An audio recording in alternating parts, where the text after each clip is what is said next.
The noon hour of Madness and Mayhem, the podcast.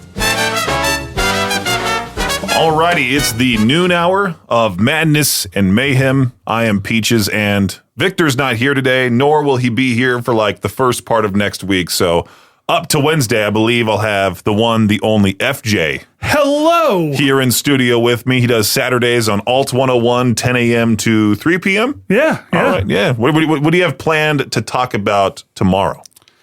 Robots taking over the planet.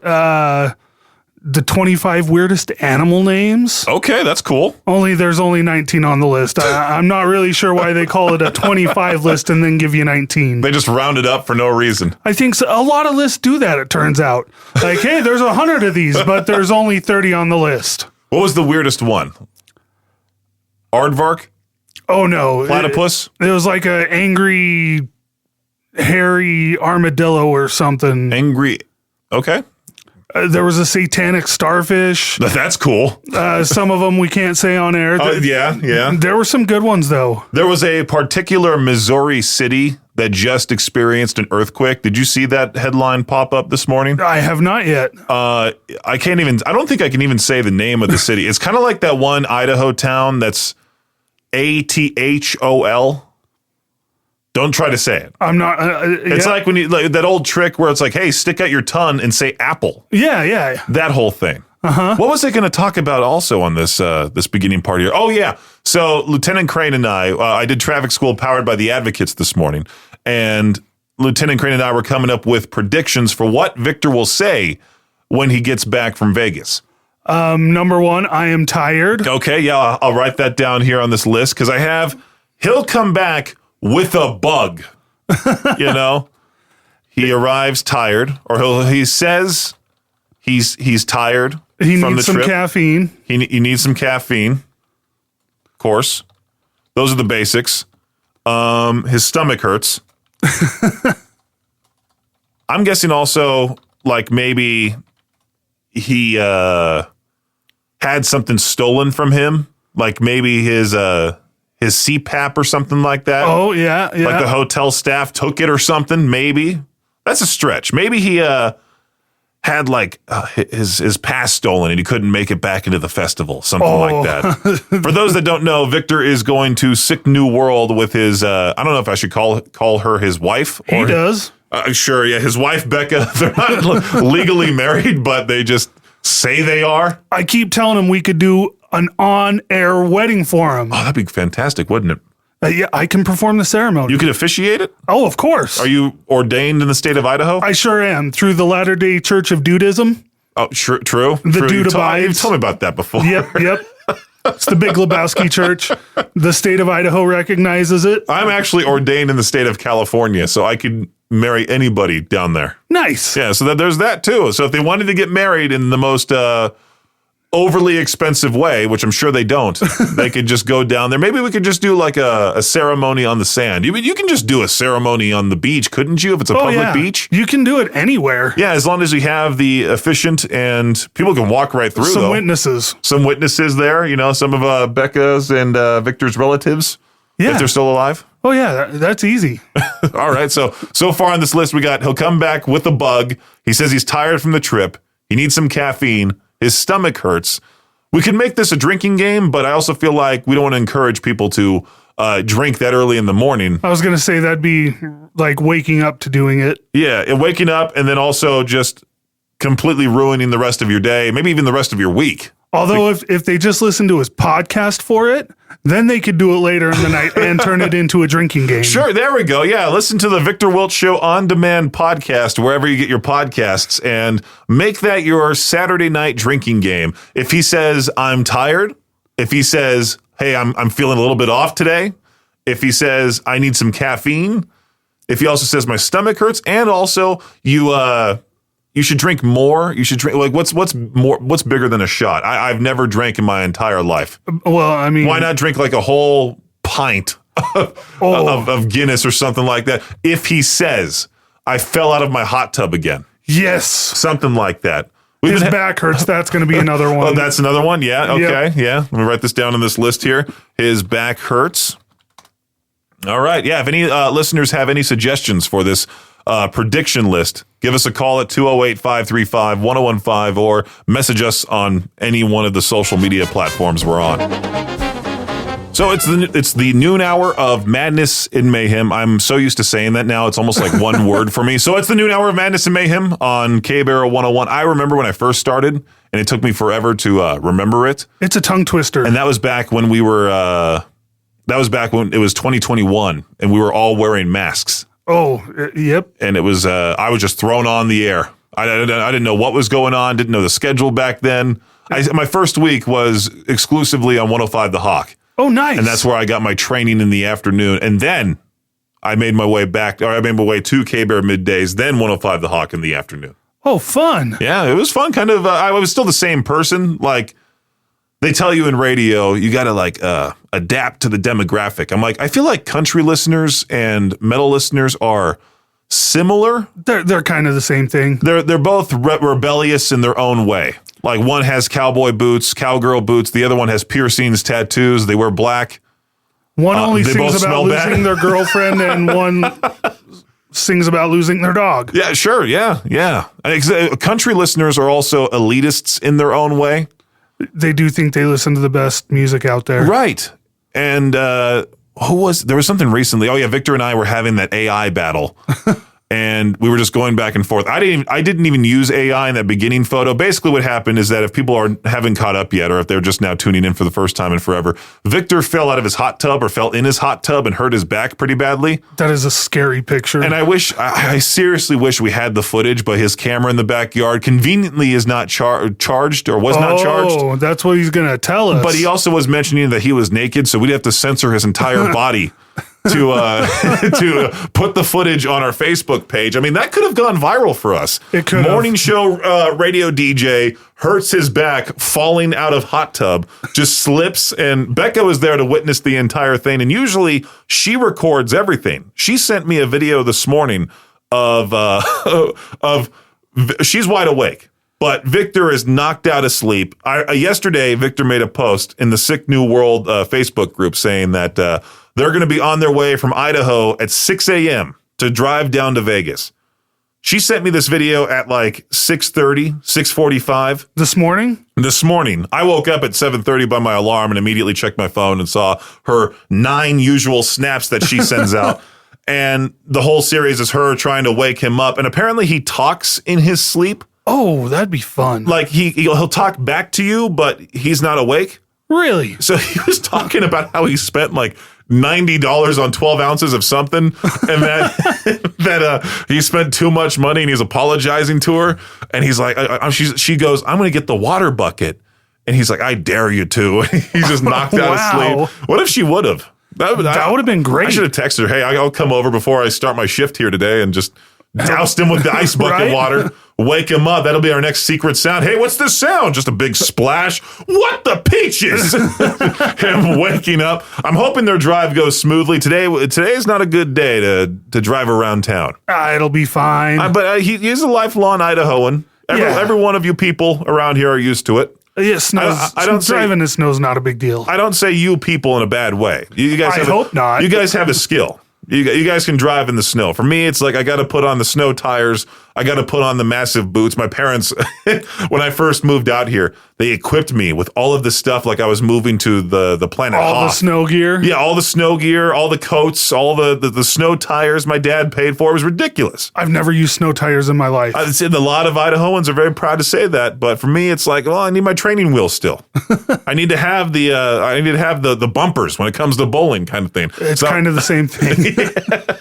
Well, anyway, it's the noon hour of Madness and Mayhem. FJ and I are here hanging out. A little bit later on during my afternoon show, I'll be doing another album playthrough.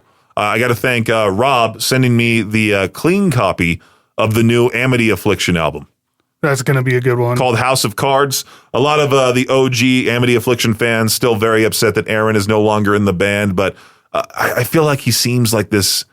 He's what's it called? He's a hazard. Oh, yeah. He's a big time liability. Liability. That's the word I was looking for. But he's doing his own thing. He has this band called Self Checkout, And Is that they have their own. They're very heavy too. They're Okay. good. They're good. But the Amity Affliction, I feel like this latest album is also extremely good. I'm going to be listening to it later today. It's called House of Cards. Yeah, I'll be playing it during the 5 p.m. hour from start to finish. It's about 40 minutes long, so it should last about the entire hour. But I think I might. Of course, what I'll do is I'll do my It's So New track. Yeah. Beginning part of the hour, and then do the album playthrough. But right now, on the noon hour of Madness and Mayhem here on KBR 101, we got Sleep Theory Static. Still thinking about that show, Jeff. Bill Murray, we just played Always Let You Down with Jeremy from A Day to Remember. Yes. What a fantastic show. I'm glad that you got tickets for it. I'm glad Jade showed up for part of it. I can't believe he left early. I know. Did he pay for? No, he had a free ticket. That's why I was like, there's no way that he paid and only showed up for 4 songs. I didn't even see him the entire time. I saw him a few times. I have to take these heart pills, this heart medication, and so they're horribly timed. I have to take one in the morning, take one in the middle of the day, and then take one at night. And usually I take the last one around 7:45. But when I'm at a show,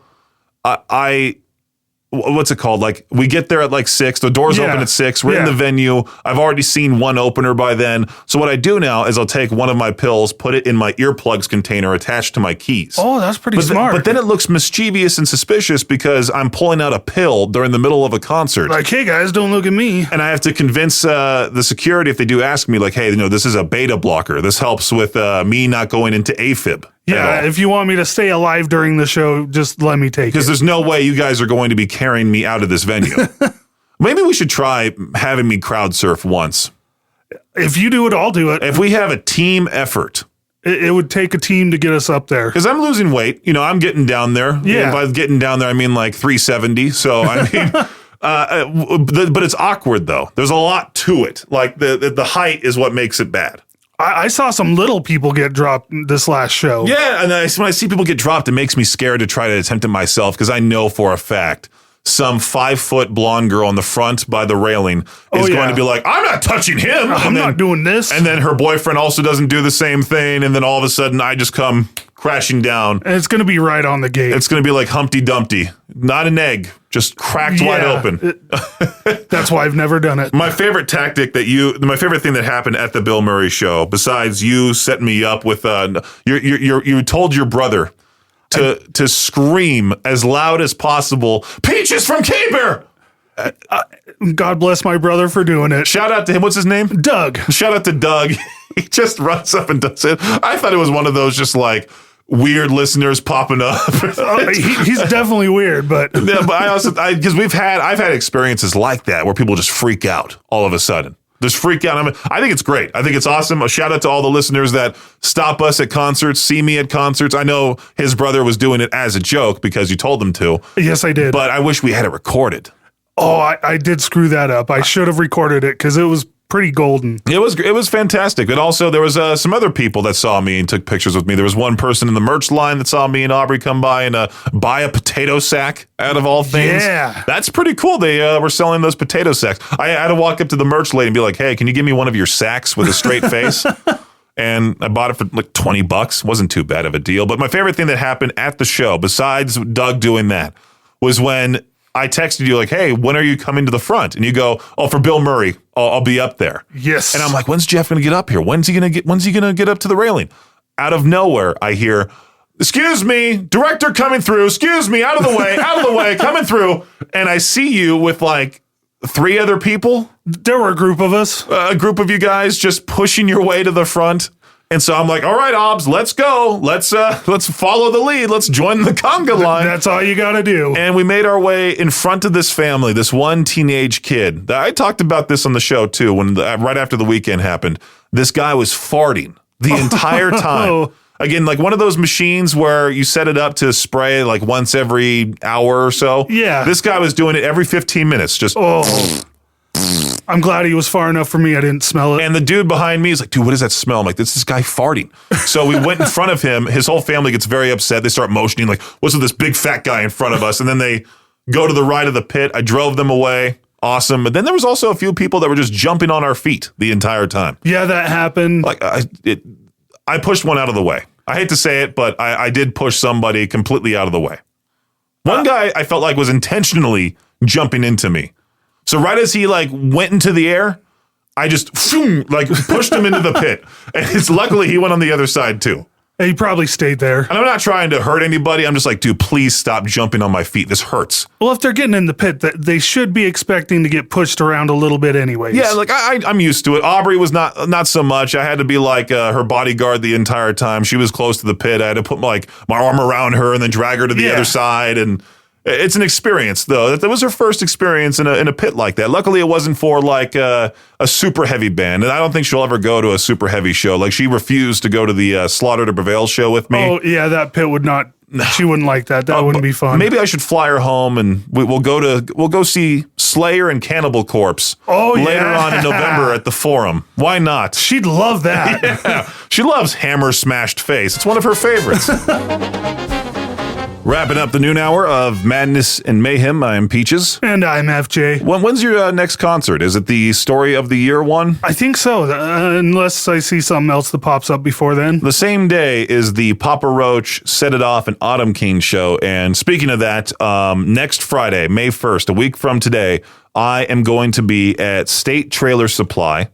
They're celebrating 100 years in business, 2435 North Yellowstone Highway. I'll be there from 2 to 4. If you see me during that time, you'll be able to win tickets, or you'll be entered in to win tickets to go see Papa Roach, Set It Off, and Autumn Kings. And we might be doing something in the near future for that show that FJ is going to, Story of the Year and Silverstein. That's going to be a great show. What venue is it at again? The Complex? I think so. Somewhere in Salt Lake City. It's on our concert calendar at riverbendmediagroup.com/calendar. The Amity Affliction is coming up soon, too. That one's real soon. With August Burns Red. I believe that's May 1st.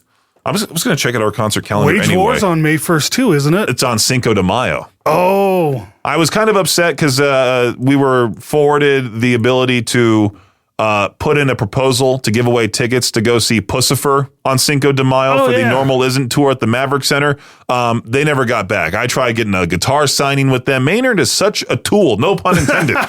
But Maynard is like one of the most pretentious jerks in the industry, I feel like. It really seems like that. But yeah, Wage War, the same day, the Union Event Center, Cinco de Mayo as well. Why not celebrate Cinco de Mayo with Wage War? Is it Orthodox as well and Never Tell? Yeah. Yeah, I'm going to be making my way down to Salt Lake City May 9th, which is a Saturday, for Vana, Deadlands, and... That'll be a good show. I'm hoping to interview Vana because she seems like such a fun person.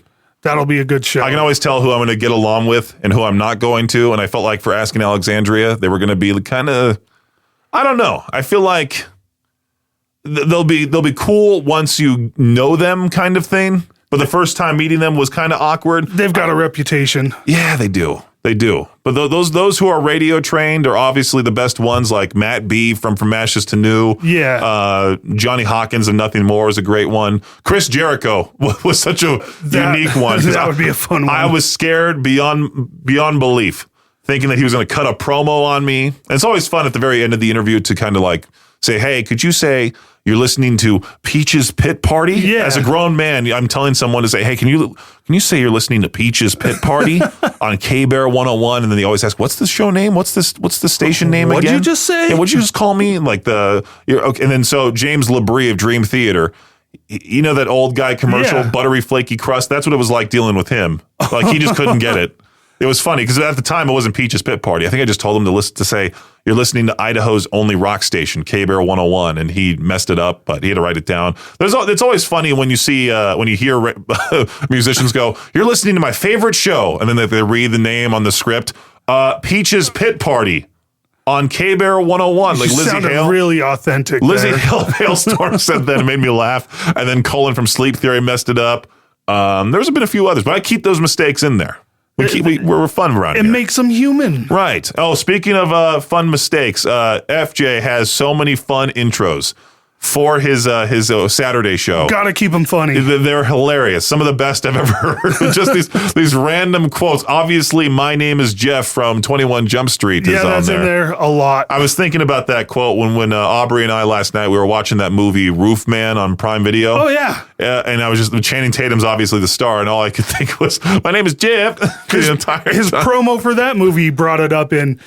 Oh, man. It was great. Oh, that's right, because his name's Jeffrey something in that movie. It's based Yeah. off the true story. And if your name was Jeff and you went to a certain type of movie theater in the country, they gave you a free ticket. Oh, that's funny. Yeah. We just didn't have that theater here. Oh, my dad would have loved that because his name's also Jeff. It's a great name. There's also the other Jeff. You guys, you and that other Jeff at the Union were having like a Warped Tour battle, like seeing who has been to more Warped Tours. I had him beat on more, but he's still currently going to him, so he has me beat on that. Yeah, he's a devout dude to the Warped. It's a great lifestyle. I feel like I should fly home during the summertime, but I have some plans, some major life-changing plans. Oh boy! In September, Yeah, I'm gonna particularly do something that will be I can't say anything now. But okay. I'm going to try my best. I'm missing a giant part of it that I need to go out and buy. But All right. yeah, I'm thinking that my only trip to California this summer is going to be towards the end of August, early September. Okay. For my 30th birthday. Woo! Yeah, that's right. Turning the big 30. Honestly, I thought FJ was like 28 when he showed up here. Then he tells me his actual age. I'm a little older than that. He's do you want to say? I'm 41. I'll be 42 next month. I was quite shocked, and everyone is shocked around here. That's a good thing to. I've aged really well. Yeah, good for you, dude. I've been putting on the daily sunscreen now. I'm taking the collagen because of you. I'm like, I need to stay young so that way I don't. Because everyone has always said I've always looked older because I've always been bigger than everybody else, and it's happened to me since I was a young kid back when I couldn't talk, and they thought I was like 8 or 9, but I was really like 2 or 3. And they would have all these conversations with me, and the only thing I could say is hi, because I'm a toddler. They just didn't get it. They didn't get it. But yeah, I'll be back for Peach's Pit Party at 2 p.m. Thank you, FJ, for joining today. Make sure to listen to him on Alt 101 Saturdays, 10 to 3. The noon hour of Madness and Mayhem is a production of Riverbend Media Group. For more information or to contact the show, visit riverbendmediagroup.com.